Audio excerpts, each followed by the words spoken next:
É bom nós vermos a igreja voltando à normalidade, as pessoas voltando, mas também damos o bem-vindo para você que nos assiste através da live. E se é a primeira vez que você está entrando aí, seja bem-vindo, que possa estar participando. E se for de Blumenau, está convidado a participar aqui conosco presencialmente. Temos espaço, estamos respeitando todas as normas vigentes, mas estamos aqui, é muito bom estarmos aqui louvando e glorificando o nome do Senhor, sentir o afeto dos irmãos, mesmo sem poder abraçar, mas no olhar, né, naquele soquinho, é muito bom isso, e convidamos todos vocês a estarem aqui presentes quando puderem e assim que puderem. Muito bem, meus queridos. Quando a gente começa a pensar na palavra, né, quando a gente começa a olhar, é claro que a gente está sempre olhando pelo tema da igreja, que é o Vivendo em Família, e aí a gente busca, né, é o que a gente tem conversado no presbitério, buscar trazer palavras que nos levem a esse contexto do Vivendo em Família, né? E o viver em família na igreja, no contexto da igreja, é vivermos unidos, vivermos o comum, né? Vivermos as coisas em comum. E isso depende de cada um de nós. Na última vez que compartilhei a palavra com vocês, com a igreja, foi no culto de batismo, inclusive, na oportunidade eu falei sobre, baseado em Salmo 8, o que é o homem, né, para que Deus se importe com ele.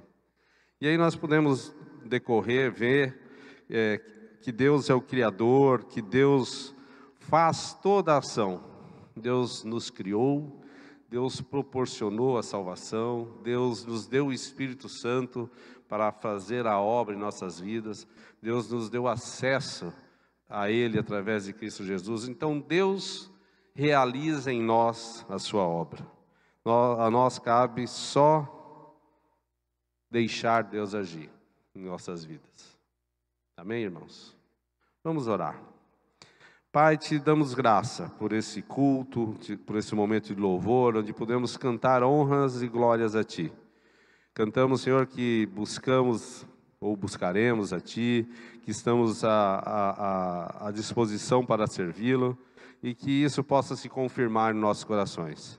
Que a Tua palavra nesse momento, Senhor, toque nos corações, que seja para o crescimento da Tua igreja, Pai, que Teu Espírito Santo esteja agindo, Senhor, no pregar da Tua palavra e no coração dos que ouvem. É o que eu te peço em nome de Jesus. Amém.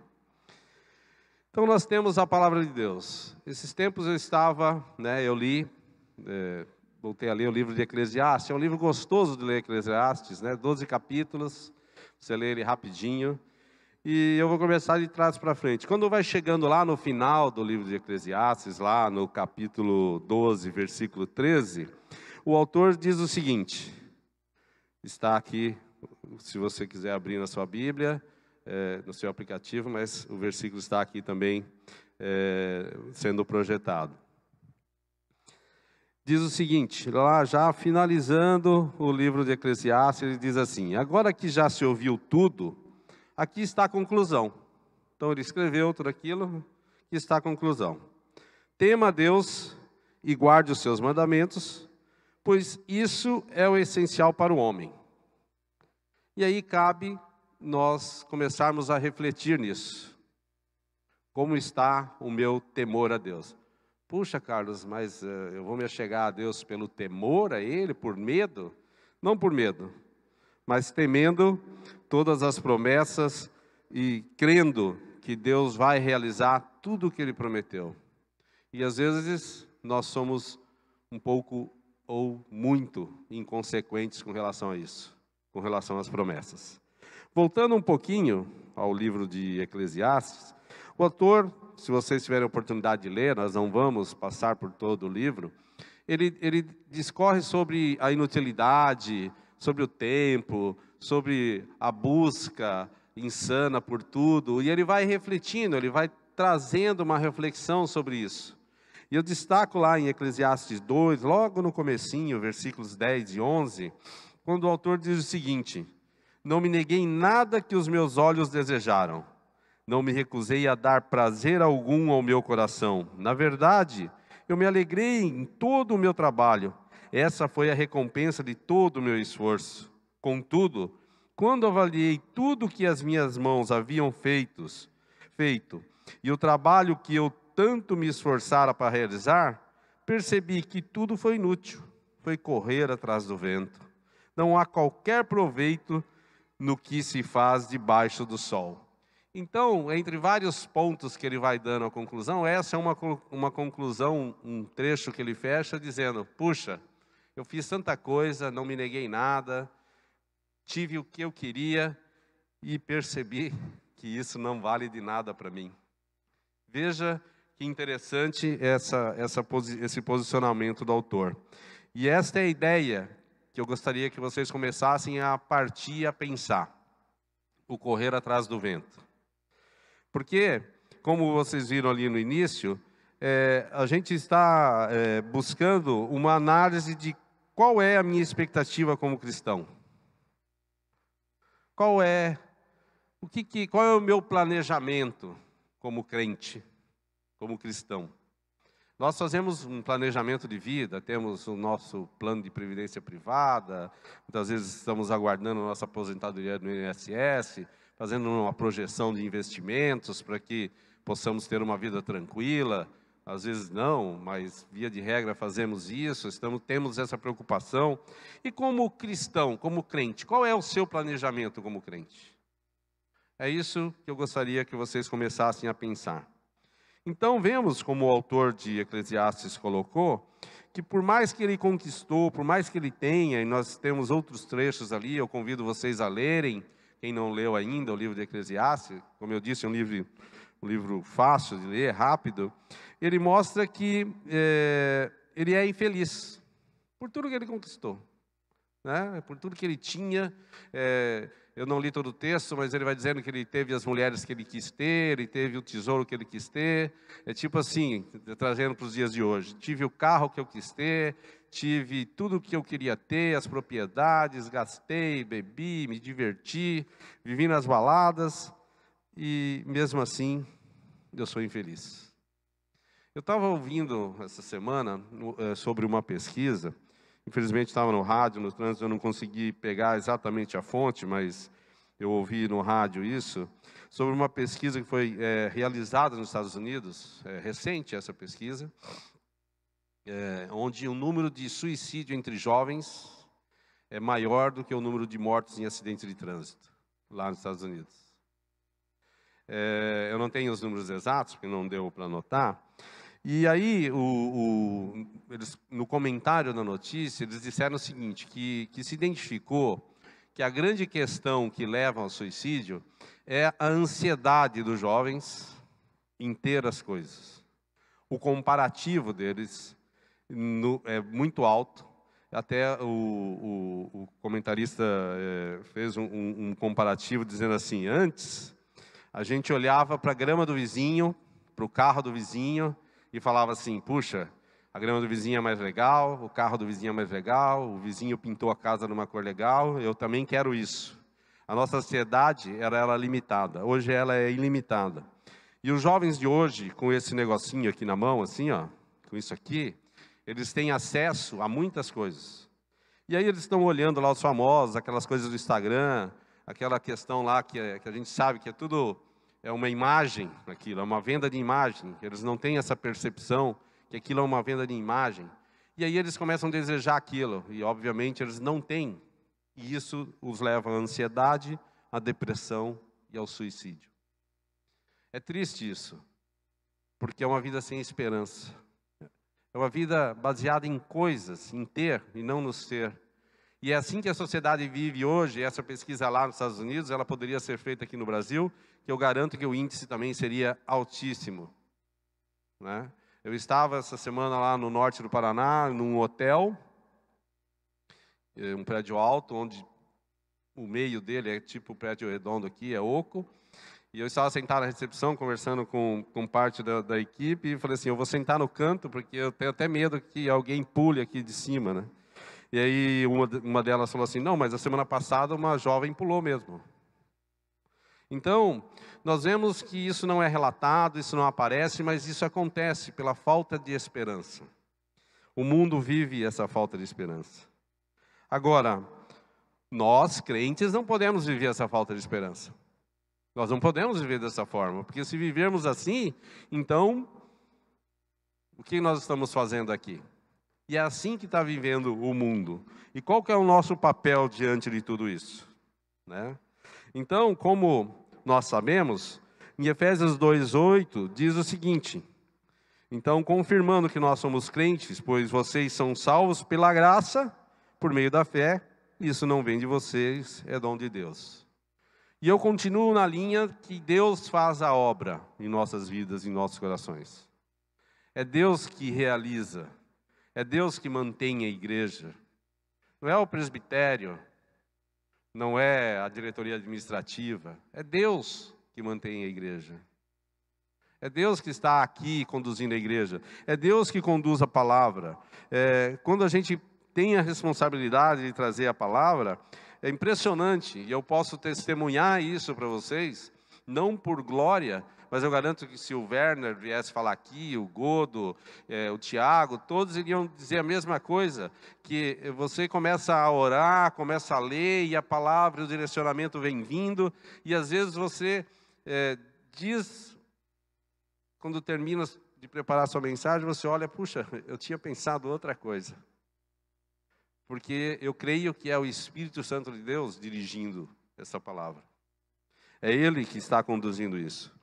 Então Deus realiza, e Ele começa realizando a salvação em nós, porque ela vem dEle, como nós vimos em Efésios 2:8. Poderia falar outros versículos, mas eu só estou construindo aqui a ideia, para nós chegarmos no ponto que eu quero chegar. Então nós vimos que correr atrás das coisas não nos leva a nada, porque falta a esperança. Nós vimos que a obra é feita por Deus, e é Ele que nos salva, e é Ele que nos dá o acesso. Então, tudo vem de Deus.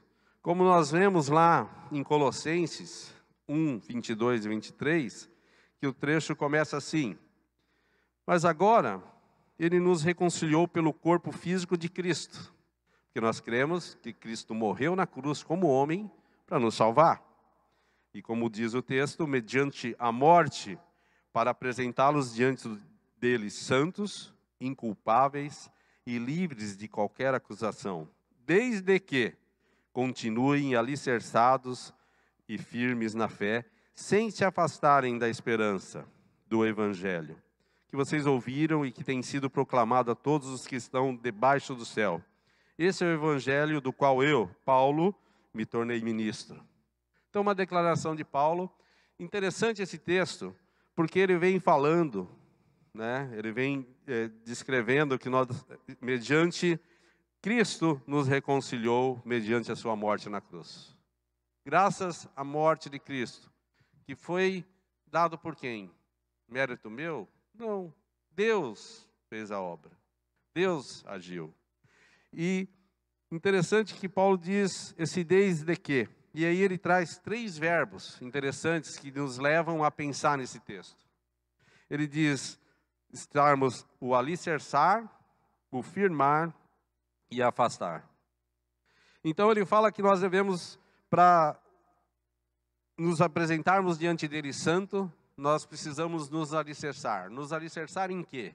Na palavra. Estarmos firmes na palavra, conhecedores da palavra, buscar a palavra. E isso é importante porque ele destaca. Nos firmar, é claro que com um alicerce firme, nós estaremos firmes na obra do Senhor, firmes na palavra, sem nos afastarmos da esperança. É até estranho a gente imaginar que um cristão possa estar afastado da esperança, mas isso pode acontecer. Muitas vezes nós estamos tão voltados para as coisas deste mundo, estamos tão olhando tanto para as nossas coisas, como alerta lá o autor de Eclesiastes, e estamos esquecendo da esperança que é. Qual é a esperança do cristão? É ter um carro zero? É ter um casão com piscina? Qual é a esperança do cristão? É estar na glória com o Pai.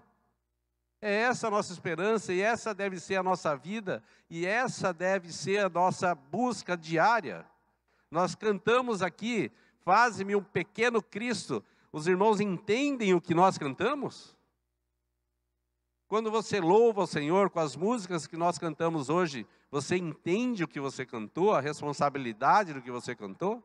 Você está se colocando diante de Deus, dizendo o que você quer que Ele haja na sua vida. E um pequeno Cristo é ser igual a Cristo em tudo. E Cristo obedeceu tudo o que o Pai pediu para que Ele fizesse. Então nós vamos evoluindo, vendo que correr atrás de coisas é correr atrás do vento, que Deus fez a obra, Ele nos deu a salvação, e Ele nos dá a orientação sobre como devemos nos manter firmes, para ficar firmados na palavra e mantermos a nossa salvação. Isso é muito importante, e Ele destaca isso. Então, nós devemos todos os dias agradecer a Deus pela nossa salvação. Puxa, eu sou salvo. Cara, eu tenho a vida eterna, eu vou para a glória. Mas e aí? Eu garanti a minha salvação, eu tenho convicção que eu tenho Cristo em meu coração, e eu estou garantido na glória. Mas para por aí? Esse é o ponto? Nós vivemos só para isso? Esse é o nosso objetivo? Garantir o meu? Não, não é esse o nosso objetivo. Eu já compartilhei com os irmãos um dos comparativos que eu amo, que eu gosto, que o Espírito Santo nos traz através da palavra em relação à igreja, é quando se compara a igreja ao corpo. Porque eu não vejo exemplo melhor do que esse. Porque o corpo, ele só é completo quando tudo funciona. E se eu começasse a perguntar aqui, uma dor ali, ontem o dia inteiro em pé lá na Werner, uma dor nas costas, atrapalha, né? Atrapalha o resto. Qualquer coisinha do seu corpo que esteja te incomodando, um dente doendo, enfim, uma dor de cabeça, uma contratura muscular, qualquer coisa vai te incomodar e vai atrapalhar o restante de todo o corpo. Então, por isso é essencial que o corpo funcione bem. Como diz por aí, funcione redondinho. É assim que é. E é isso que é o comparativo da igreja. A igreja precisa funcionar bem. E ela vai funcionar bem como? Se todo o corpo, se toda a família estiver bem. Se uma parte do corpo não estiver bem, a igreja não vai bem. Simples assim. Não tem mistério, não tem pegadinha nisso. E Deus dá o direcionamento para isso. Até que ponto nós estamos negligenciando o direcionamento de Deus? E quando nós começamos a pensar na nossa contribuição para o corpo, não tem como a gente não falar dos dons. Começa por aí. E aí, você pode dizer, não, mas espera lá, aí, não, eu não tive dom nenhum, né? Deus não me deu dom nenhum. Impossível. Se você é uma pessoa com convicção da sua conversão, se você tem certeza que Cristo habita em seu coração, é impossível que você não tenha nenhum dom para aplicar no corpo de Deus. E a palavra de Deus diz isso. Lá em 1 Coríntios 12, de 1 a 7. Irmãos, quanto aos dons espirituais, não quero que vocês sejam ignorantes. Vocês sabem que quando eram pagãos, de uma forma ou de outra eram fortemente atraídos e levados para os ídolos do mundo. Ídolos mudos, desculpe. Por isso, eu lhes afirmo que ninguém que fala pelo Espírito de Deus diz: Jesus seja amaldiçoado. E ninguém pode dizer Jesus é Senhor, a não ser pelo Espírito Santo. Há diferentes tipos de dons, mas o Espírito é o mesmo. Há diferentes tipos de ministérios, mas o Senhor é o mesmo. Há diferentes formas de atuação, mas é o mesmo Deus quem efetua tudo em todos. A cada um, porém, é dada a manifestação do Espírito, visando o bem comum. O que nós estávamos falando de corpo, que o corpo precisa funcionar muito bem. E os dons são dados para quê? Para o bem comum da igreja. A igreja funciona através dos dons. E cada um contribui com o seu dom. Cada um tem o seu papel. E cada um agindo de forma direta, aplicando os seus dons na igreja, estará contribuindo para a igreja. Agora, se Deus dá os dons para todos aqueles que creem em Jesus como Salvador, se eu não estou aplicando os meus dons, eu estou negligenciando a vontade de Deus. É bem simples. E nós arrumamos várias justificativas para isso. Nós colocamos as dificuldades da vida, aí volto, lembra do que diz lá o autor de Eclesiastes, correr atrás do vento.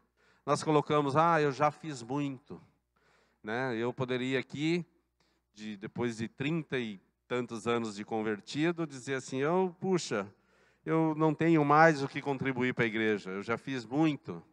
E toda a experiência que eu fui adquirindo durante o tempo, o conhecimento, eu faço o que com ele? Recentemente, eu refiz, tivemos a oportunidade aqui, foi disponibilizado para toda a igreja o curso de dons. Não teve novidade, né, Werner? Foi o que a gente já sabia que era, mas, puxa, foi inútil? Não, foi bom para mim, me confirmou, me fortaleceu. Eu disse, Carlos, é isso mesmo. Porque não se esqueça que somos humanos e passamos por crise, isso é compreensível. Nós passamos por dificuldade. É por isso que a Bíblia sempre nos fala que é importante a busca, que é importante se manter firme, que é importante estar alicerçados. Por quê? Porque a gente passa por momentos de dificuldade. Então, isso serviu para que falasse, não, Carlos, é isso mesmo, né? Não tem como escapar. Esses são os seus dons, e bem claros e bem nítidos, né? Tanto os dons manifestos quanto os latentes.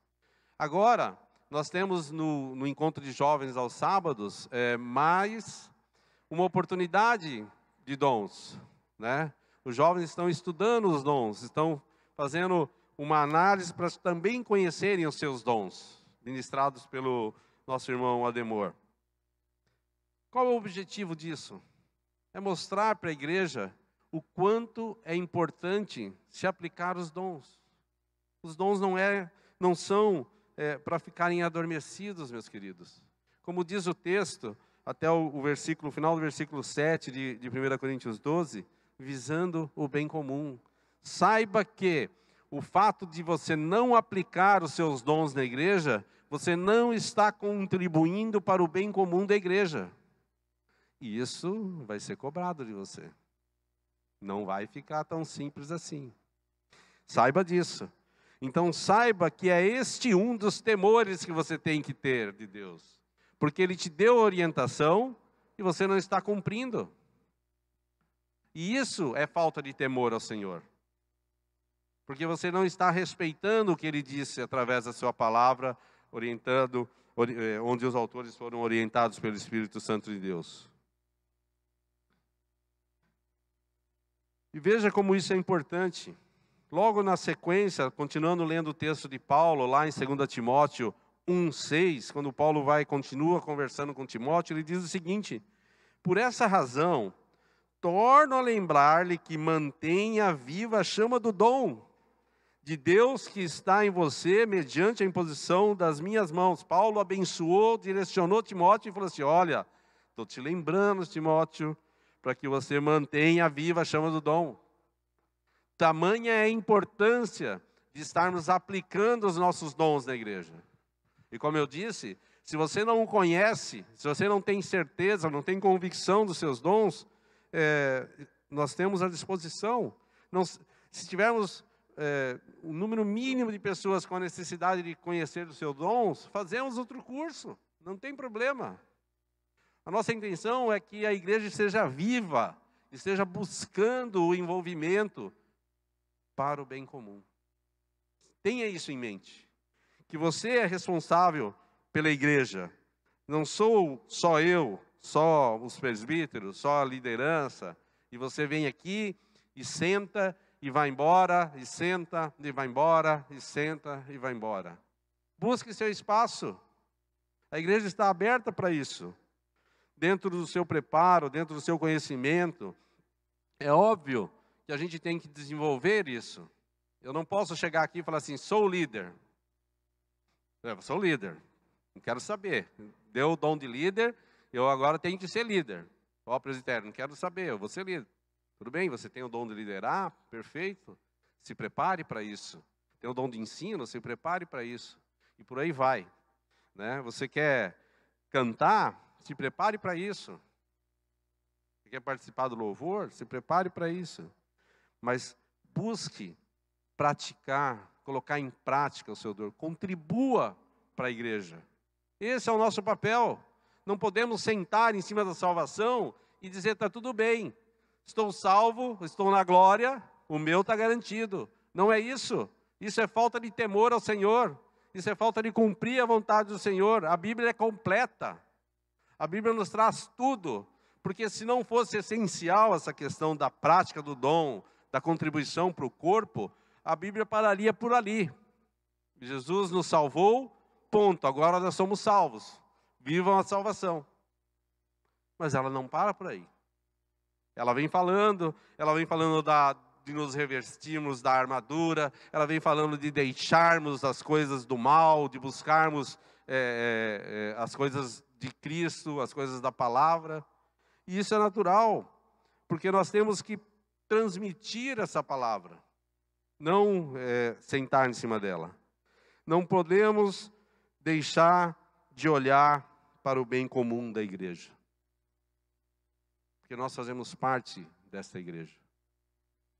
E se a igreja sofre, você pode estar contribuindo para isso. Às vezes é fácil a gente apontar e dizer que a igreja sofre porque fulano fez aquilo, porque fulano não faz aquilo direito. E você? Você está fazendo o seu papel? Você está buscando a sua contribuição? Você está buscando o bem comum? E tem que buscar do jeito certo. E a palavra de Deus nos ensina sobre isso também. Lá em Filipenses 2, 3, versículos 3 e 4, Paulo continua dizendo, nada façam por ambição egoísta ou por vaidade, mas humildemente considerem os outros superiores a si mesmos.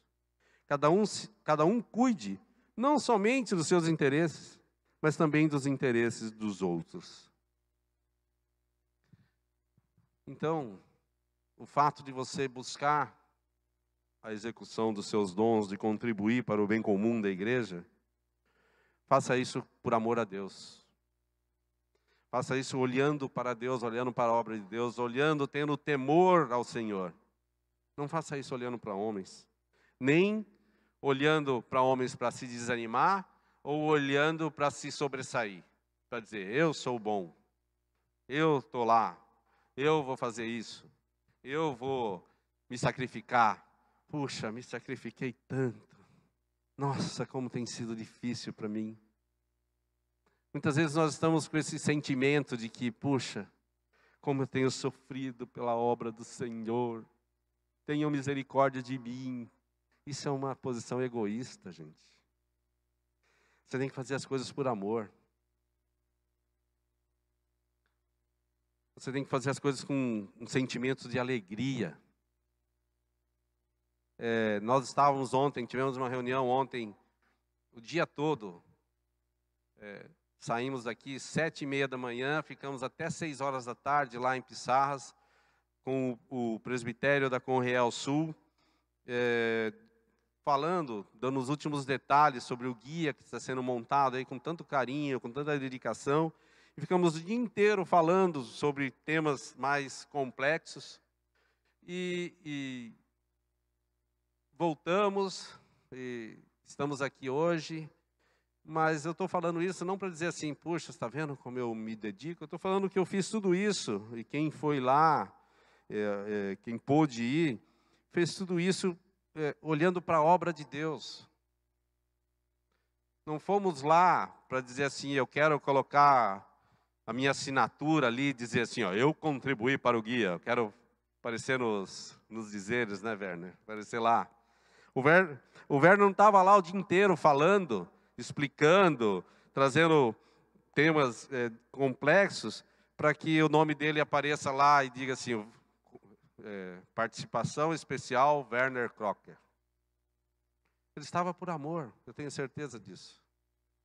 Como muitos irmãos estavam ali também por amor, preocupados com a obra, preocupados com um direcionamento sério, baseado na palavra, para que as igrejas possam seguir com mais tranquilidade. Então esse é o envolvimento. Não essa questão que eu estou lá porque eu quero aparecer, porque eu quero dizer que eu sou bom, que eu tenho um conhecimento, uma profundidade espiritual. Porque se eu estiver pensando isso, eu estou perdendo meu tempo. Se eu estiver aqui compartilhando a palavra com os irmãos, pensando que eu quero me mostrar para dizer que eu sou o cara, eu estou perdendo meu tempo e isso vai ser cobrado de mim. Eu estou aqui por amor. E é o que cada um deveria estar. Por amor. Por mais simples que seja o seu dom, por mais simples que seja a sua contribuição para o corpo, ela é essencial. Não existe diferença. Nós temos esse hábito, né, comparativo. Então a gente sempre acha uma posição, o presbítero é mais importante, é um cargo, né? Isso não é uma empresa, onde você entra como boy e se pensa e se trabalha para ser o CEO da empresa. Não é. A igreja é uma contribuição espontânea, mas do que? Vinda do coração. É uma contribuição espontânea, vinda da obra do Espírito Santo em você. É o Espírito Santo que vai mover você a fazer a obra.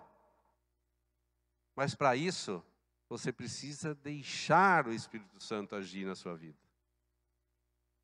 E porque se todos nós deixarmos, imagina se todo mundo realmente se colocar diante de Deus, se colocar diante da palavra de Deus e falar assim, Deus, eu quero saber o meu papel na tua obra.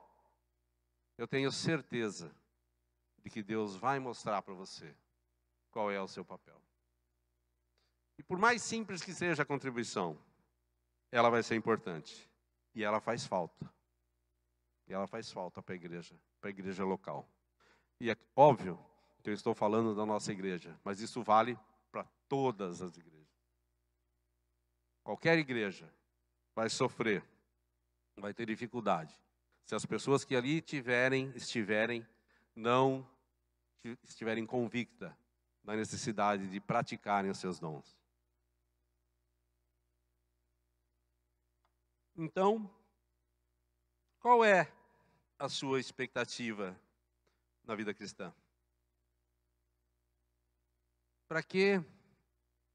O que você vai fazer? Qual é o seu projeto de vida cristã? Qual é o seu plano? Viver, e o que vier, vai. Qual é a sua busca? Para existir um projeto na vida cristã, é necessário haver preparo, como nós vimos. É necessário se manter firme na palavra. É necessário estar alicerçado na palavra. E é necessário buscar, através do Espírito Santo, qual é o meu papel na vida cristã. O que você quer? Então, qual é o desafio que você se propõe? Quando eu olho, e vejo às vezes que nós tivemos há uns 2 domingos atrás aqui, Marcelo falando do desafio de missionário dele num país onde o Estado Islâmico mata todo mundo que professa Jesus como Salvador, e ele empolgado para voltar para lá. Eu fiquei olhando para aquilo e me senti envergonhado, porque ele sabe dos riscos, e não só para ele, mas para ele, para sua esposa e para seus 2 filhos. E ele, então, deu um jeito, já que não podia voltar para a cidade que ele queria voltar, ele vai para do lado ali. Mas ele vai estar lá correndo o mesmo risco. E ele faz isso por quê? Porque ele se colocou diante de Deus. E Deus fez a obra em seu coração. Eu tenho certeza que se fosse por ele só, o Marcelo falar assim, eu vou fazer isso, ele não teria forças para seguir. E é isso que nós precisamos fazer. Olhar ao nosso redor. Olhar para as pessoas que nos cercam. Buscar motivação. E, acima de tudo, buscar motivação na palavra. Eu fico imaginando, me veio uma cena, que era comum a gente ver isso, os relatos nos evangelhos. Então, Jesus, em muitas situações, o pessoal lá estava falando, e ele estava sentado ali, tranquilo, algumas vezes escrevendo na areia, algumas vezes ali sem fazer nada. Eu fico imaginando se Jesus estivesse ali naquela escada ali, sentado, né? Fisicamente sentado ali, olhando para nós. O que ele estaria escrevendo de nós? O que ele estaria escrevendo de mim? O que ele estaria escrevendo de você? O que ele estaria vendo? Porque Jesus vê o interior. O que ele estaria vendo? Então, qual é a sua expectativa como cristão? O que você pretende fazer da sua vida cristã? Jogar lá fora? Viver como se não fosse um cristão? Estar na igreja, mas não participar da igreja? É isso que você quer? Isso eu digo para você que é falta de temor ao Senhor. É falta de temor a Deus. E essa responsabilidade é sua. Porque você sabe que é. E finalizando, nós vemos em Efésios, Paulo mais uma vez dizendo: tenham cuidado com a maneira como vocês vivem, que não seja como insensatos, mas como sábios, aproveitando ao máximo cada oportunidade, porque os dias são maus. Portanto, não sejam insensatos, mas procurem compreender qual é a vontade do Senhor. E é isso que a Bíblia nos diz. Aquele que não procura compreender a vontade do Senhor é um insensato. Não tem senso de direção. Não sabe para onde vai. Vive uma vida cristã perdida. Então, qual é a nossa expectativa? Não podemos ser insensatos. Não podemos viver sem o temor ao Senhor. Amém, irmãos? Que a palavra de Deus toque em nossos corações. Porque a palavra de Deus é simples. A palavra de Deus é direta. Às vezes a gente fica esperando uma profundidade grande. É importante também. É importante também a gente saber a origem. É importante também a gente falar tudo. Mas a palavra de Deus é simples. E ela de forma simples nos fala ao coração. E eu espero fortemente que não as minhas palavras, mas que o Espírito Santo de Deus tenha tocado em seus corações para que possamos compreender a importância de estarmos pensando no bem comum e estarmos colocando em prática os nossos dons. Amém?